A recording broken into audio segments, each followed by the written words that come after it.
આ નાની એવી કાર છે, બધા એમ કે છે આ મગજ વગરની ગાડી છે. હકીકતમાં એવું નથી મિત્રો. આની અંદર જેટલું મગજ છે ને એની હું તમને વાત કરું. એક તો હથેળીમાં સમાય જેવડી નાની ગાડી છે, પણ આની અંદર મગજ બહુ મોટું આપેલું છે. જો આ નાની એવી ગાડી છે પણ નાકનું બચ્ચું છે. આપણે ગાડીના ફીચર્સ ની વાત કરીએ મિત્રો, તો ગાડીની અંદર ફીચર્સ કેવા આવે છે કે તમે આને જેવા પકડવા જશો ને ગાડી ભાગી જવાની. પછી આની અંદર મ્યુઝિક વાગવાનું છે.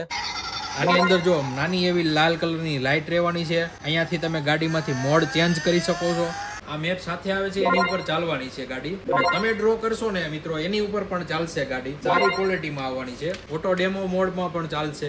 તમને ગાડી છે ને ફોલો પણ કરવાની છે. એ ગાડી સાથે આ બોલ પણ આવે છે, બોલને ફોલો કરશે અને ગાડી છે ને આ બોલને ધક્કો મારીને આગળ પણ લઈ જશે. અને સૌથી મેઇન વસ્તુ કે આની અંદર USB-C ટાઈપ કેબલ આવે છે. તમારા ચાર્જરથી તમે ગાડીને ચાર્જ કરી શકો છો. ટોટલ આની અંદર 5 મોડ રહેવાના છે અને ગાડી આંકવાના છોકરાને મોજ પડી જવાની છે. અને બેસ્ટ પ્રાઇસમાં તમને આપી દેવાની છે. વહેલા તે પહેલા ધોરણે ઓર્ડર કરી લેજો. જો મિત્રો તમારે ટાબરિયા નાના હોય, તો તમારી આજુબાજુમાં રહેતા હોય, એની આવી કારની રિક્વાયરમેન્ટ હોય, તો તમે મિત્રો એને રીલ શેર કરજો.